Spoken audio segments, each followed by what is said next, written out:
Coco Gauff showcases her unrivaled fortitude in grueling French Open triumph. Don't let Coco Gauff have a sniff of victory.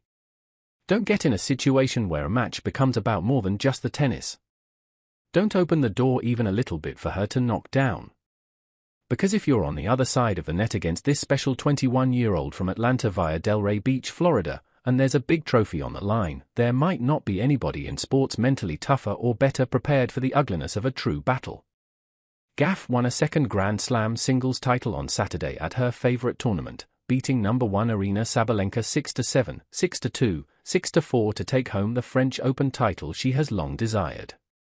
And Gauff earned it the only way she could have, with her mind, with her desire, with her steadiness and her willingness to get down and dirty in the red clay of Roland Garros. It is a surface that rewards all the qualities Gauff brings to the table, and on a windy day in Paris, she did what she does best. She dragged a Grand Slam final into the mud, made it a battle of attrition and a test of patience, and came out the other side with a few streaks of Tay Batu on her back and a big silver trophy in her arms. The last year in women's tennis has been largely about Sabalenka's evolution into a complete player and the otherworldly power of her strokes.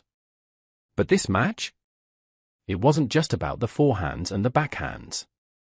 If it were, Gauff probably wouldn't have won. Instead, it was about all of the intangibles, handling nerves, preserving emotional energy, moving on from mistakes and accepting that the wind gusts and raindrops were going to make the tennis something less than perfect. In fact, for much of the match, it was ugly. And that's just how Gauff likes it. "I honestly didn't think I could do it," she said during the trophy ceremony. But I'm going to quote Tyler, the creator, who said, "If I ever told you I had a doubt inside me, I must be lying. I think I was lying to myself, and I definitely could do it." The toughest tennis players to beat are the ones who accept that they don't need to be perfect, they only need to be a little bit better than the person on the other side of the net. Understanding that and putting it into action is Gauff's best singular quality, along with the elite defensive speed to keep points alive and a full commitment to making her opponent come up with the goods. It is what often saves her when the forehand breaks down, when the second serve gets shaky and when it looks like the thread she's hanging onto is about to snap. She's got an incredible ability to fight, her father, Corey Gauff, said on TNT. That's her best quality. She never gives up no matter the scoreline. Because it looked pretty bleak in the first set and she pulled it together and kept fighting. Indeed, the Sabalenka onslaught came early.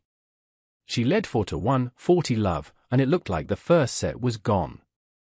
But Gauff didn't mentally concede, reeled it back to even, and then actually blew an opportunity to pull it out in the tiebreaker.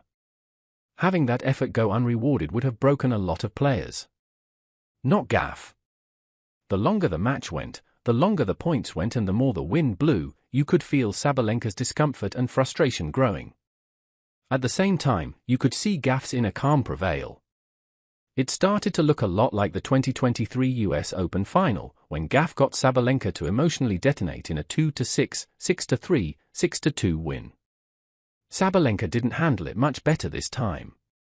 As Gauff scrambled to keep points alive, Sabalenka pressed to end them, often much too hard, pulling her brain and her body into a self-destructive cycle of mistakes, followed by frustration, leading to more mistakes.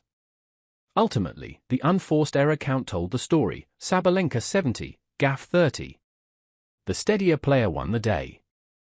Sabalenka's emotions came out in all the wrong ways, not just on the court but at the trophy ceremony when she issued a half-apology, half-whine about the terrible tennis and the terrible conditions. Sorry, but that's how sports work and why they fascinate us endlessly. When everything is perfect, Sabalenka is a better tennis player than Gauff more times than not. But the true mark of greatness in tennis is accepting that every day will bring a different challenge, including from Mother Nature, and being able to adapt to the reality that confronts you. Even with 2 Grand Slam titles at such a young age, Gauff still has a lot of growth to pursue in what she can do with a tennis ball. But if she can get to this stage of a big tournament, where so often the mental side becomes just as important as the physical, Gauff has proven once again that she's already a giant.